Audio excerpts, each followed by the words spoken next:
तो hello my listener. आज की स्टोरी का नाम है हैप्पी क्रिसमस। तो स्टोरी शुरू करते हैं।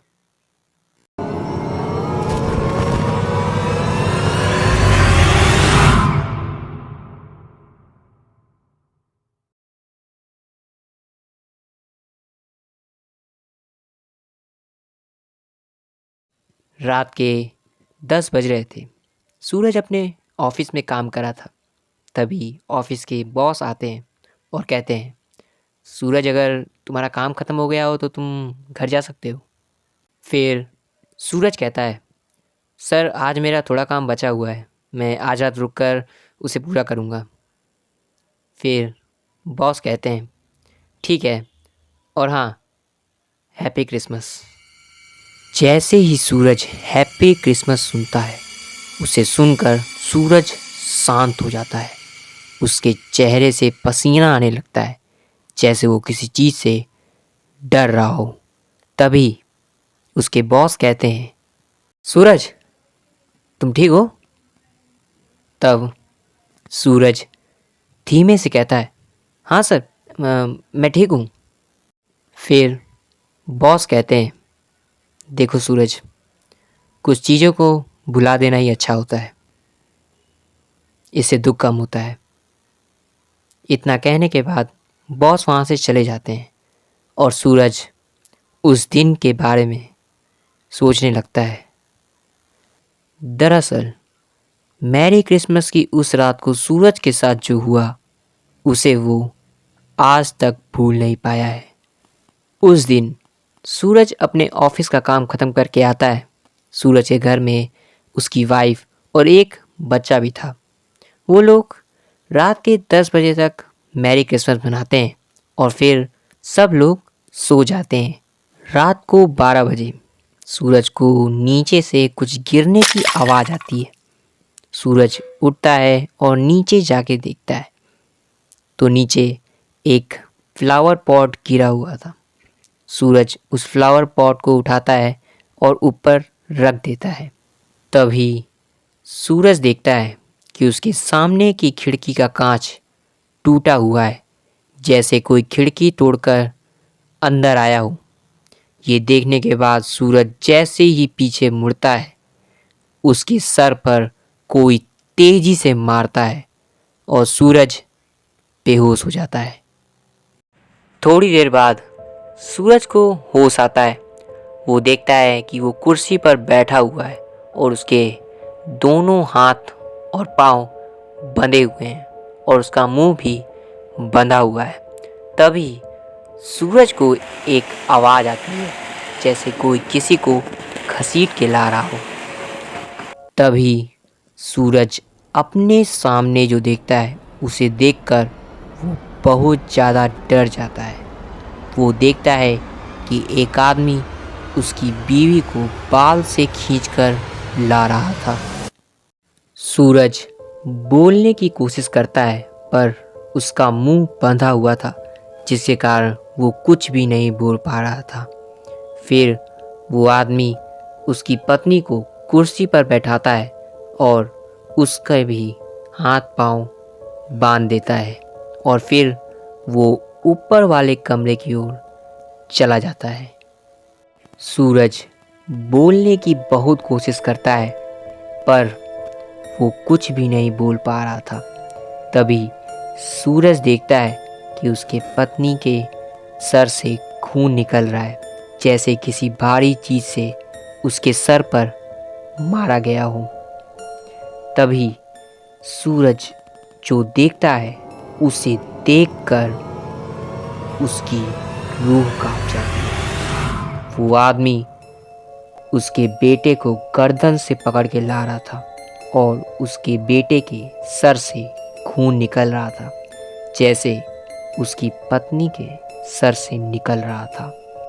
वो आदमी सूरज के बेटे को भी वैसे ही बांध देता है और फिर वो एक चाकू निकालता है और सूरज की पत्नी के पीछे जाकर खड़ा हो जाता है।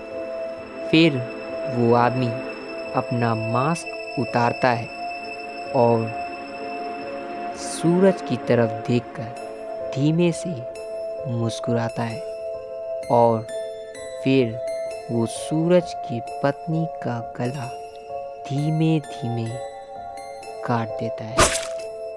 ये सब देखकर सूरज के आंख से आंसू आने लगता है। वो रोने लगता है, पर सूरज कुछ भी नहीं कर सकता था। फिर वो आदमी सूरज के बेटे के पीछे जाकर खड़ा हो जाता है और फिर सूरज की तरफ देखकर धीमे से मुस्कुराता है और फिर वो सूरज के बेटे का गला काट देता है। फिर वो आदमी सूरज के पत्नी के आगे आता है और उसके चेहरे पर लगातार चाकू मारता है। वो सूरज के पत्नी के चेहरे में इतना चाकू मारता है कि उसका चेहरा तक पहचान में नहीं आ रहा था। और वो फिर उसके बेटे के साथ भी वही करता है जो उसने उसके पत्नी के साथ किया। वो उसके बेटे के चेहरे में भी लगातार चाकू मारता है, जिससे उसके बेटे का भी चेहरा पहचान में नहीं आ रहा था। वो आदमी उसके बेटे की दोनों आंख काट देता है। ये देखकर सूरज और भी ज़्यादा रोने लगता है। फिर वो आदमी सूरज के पत्नी और बेटे की लाश को घसीटकर सूरज से थोड़ा दूर करता है और फिर उन पर पेट्रोल डालकर आग लगा देता है। ये देखने के बाद सूरज और भी ज़्यादा तेज से रोने और चिल्लाने लगता है, पर उसके इस तरह से चिल्लाने का कोई फ़ायदा नहीं था, क्योंकि ना ही उसे कोई सुन सकता था और ना ही सूरज कुछ कर सकता था। फिर वो आदमी सूरज के सामने एक कुर्सी रखता है और उस पर बैठ जाता है और फिर अपनी गर्दन अगल बगल झुकाकर उसकी तरफ ध्यान से देखता है और फिर धीमे से कहता है, हैप्पी क्रिसमस। थोड़ी देर बाद वहाँ पर पुलिस आती है। किसी पड़ोसी ने वहाँ पर से कुछ आवाज़ें सुनी थी, इसलिए पुलिस बुला लिया था। पुलिस दरवाज़ा तोड़कर अंदर जाती है और जो देखती है वो देखकर हैरान हो जाती है। वो आदमी कुर्सी पर बैठा था और लगातार सूरज को देखकर मुस्कुरा रहा था। पुलिस उस आदमी को तुरंत पकड़ लेती है और फिर सूरज के हाथ पांव खोल देती है। सूरज उस आग के बगल में जाकर बैठकर रोने लगता है।